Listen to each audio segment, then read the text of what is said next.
গত ক্লাসে এটা দেখি একটু। গত ক্লাসে আমরা যে সামান্তরিক লব্ধির মান বের করছিলাম, আজকে হচ্ছে যেহেতু আমরা লব্ধির দিক নির্ণয় করব, দিক মানে হচ্ছে থিটা, এই থিটাটা বের করব আজকে আমরা। আবারও বলি, এখানে সামান্তরিকে বা ভেক্টরের দিক বলতে আসলে বোঝানো হচ্ছে পূর্ব পশ্চিম উত্তর দক্ষিণ কোনো কিছু না। দিক বলতে হচ্ছে ভেক্টরটা, মানে লব্ধি ভেক্টরটা কত ডিগ্রি অ্যাঙ্গেলে ক্রিয়া করবে যে কোনো একটা ভেক্টরের সাথে, আইদার সেটা হচ্ছে পি ভেক্টরের সাথে অথবা কিউ ভেক্টরের সাথে। কোন ভেক্টরের সাথে সেটা ক্রিয়া করবে সেই থিটাটা তোমাকে বের করতে হবে।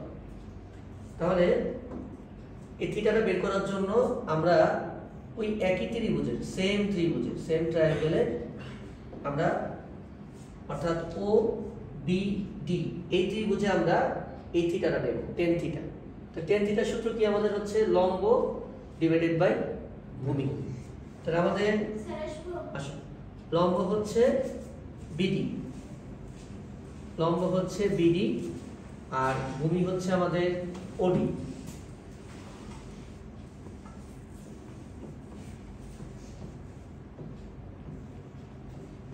বিডির মান আমরা গত ক্লাসে বের করছি। বিডির মান হচ্ছে আমাদের কিউ সাইন আলফা।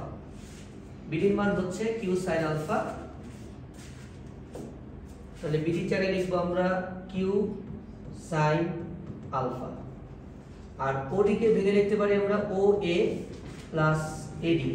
এটা গত ক্লাসে আমরা পড়ছিলাম যে ও এ প্লাস এডি। ও এর মান ছিল হচ্ছে পি, আর এডি কি লিখছিলাম দেখো, এডি বলেছিলাম কি কিউ কজ আলফা। তাহলে এখান থেকে লিখতে পারি আমরা টেন থিটা সমান কিউ সাইন আলফা, ও এ হচ্ছে পি, এডি হচ্ছে কিউ কস আলফা। সো এখান থেকে তোমার থিটা বের করবা, থিটা সমান tan inverse q sine alpha divided by p plus q cos alpha. এই হচ্ছে লব্ধির দিক।